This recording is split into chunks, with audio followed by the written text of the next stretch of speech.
Hey, Coach. So we actually did this yesterday at practice, our Thanksgiving Eve practice. It was the last day for Sadiq Bey over here, and then Blake, and then we've got our staff, in green. And so this is one of the games they wanted to play. It was our TB12 decision making, we call it, where we just set it up in this situation. Blake's got an advantage, so he's going to drive and he's reading the help. If the low man helps and the high man stays, Blake knows he's got to go to the corner.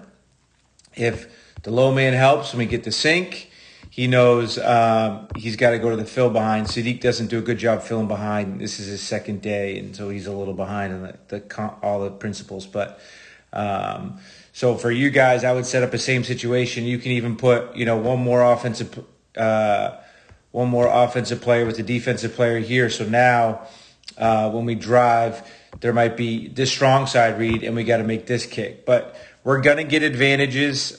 We're going to get advantages against every team. It's going to happen, and it's just because of our ball movement, body movement. It's just going to happen. We're going to put the defense out of position. Once we put them out of position and we get them out of legal guarding position, we've got to continue to make the right play. Right now, if Blake drives and stays home, he's just going to get a layup, right? But anytime we bring that second defender, we call it it's a TB12 decision making. Tom Brady, why is he playing at 43 at such a high level? Because his mind is so quick. So that's what we're trying to develop in this situation. So Blake drives, low man helps, high man makes it obvious and goes. So we know we're going over the top. Great, Blake does actually a pretty good job looking away here. Really good job selling that.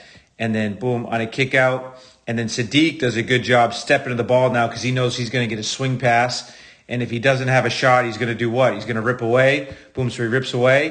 Now he pulls in this low man, and he's going to make this pass to Blake. So we're getting, working on all the principles here. And then Blake gets a live catch and shoot rep. And so that's just kind of how that's how I would set it up. And you can do 3-on-3, 4-on-4.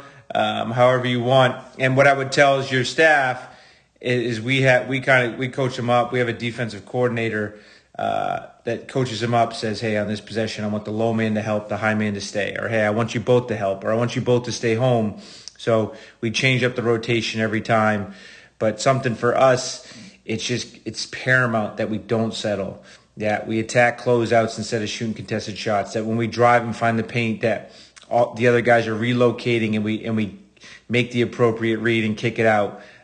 We're gonna get any shot we want as long as we don't settle.